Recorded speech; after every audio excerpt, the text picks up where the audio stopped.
Kék György, 12 hónap. Hol volt, hol nem volt, volt egyszer egy öreganyó, aki gyógynövényeket gyűjtött az erdőben. Egy nap egy barlang lett figyelmes.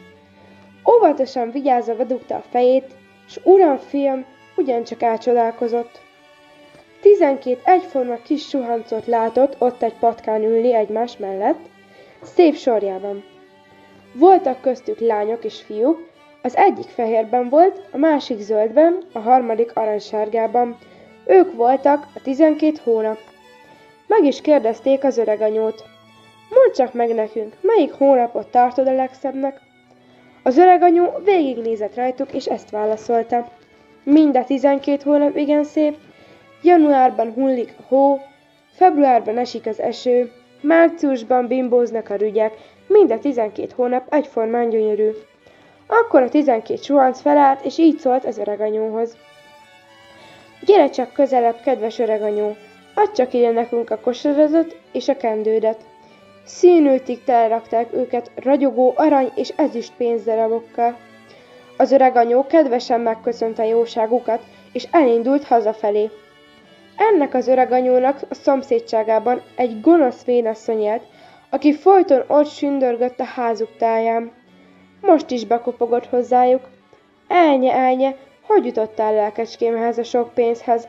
Érdeklődött ravaszul. Az öreganyó jó szívű volt, és mindent elmondott a szomszéd vénasszonynak.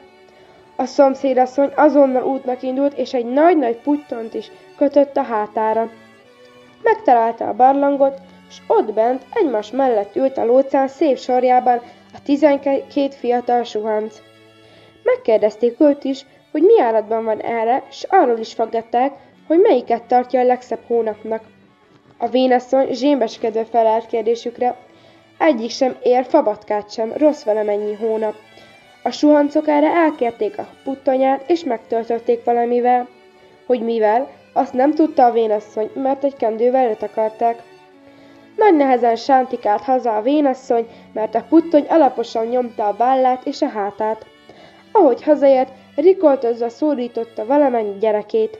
A gyermekek és a vénasszony nekiestek mohón a puttonynak, hogy könyökig válkáljanak a drága ezüst és aranypénzekben, de mindannyian sziszegve és jajgatva kapták vissza a kezüket, mert csak a tetején volt néhány aranypénz, a többi bogáncs volt, szamárkóró és tüske. A vénasszony méltatlankodva szaladt át az öreganyóhoz. Mit tettél velem? Elmentem én is a barlangba.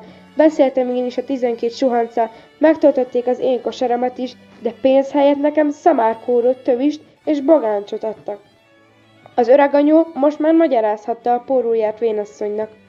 Én azt mondtam, hogy mindkét hónap egyformán gyönyörű, ezért adtak nekem pénzt, és te pedig azért kaptál bogáncsot, tövist és szamárkórót, mert azt mondtad, hogy rossz valamennyi hónap.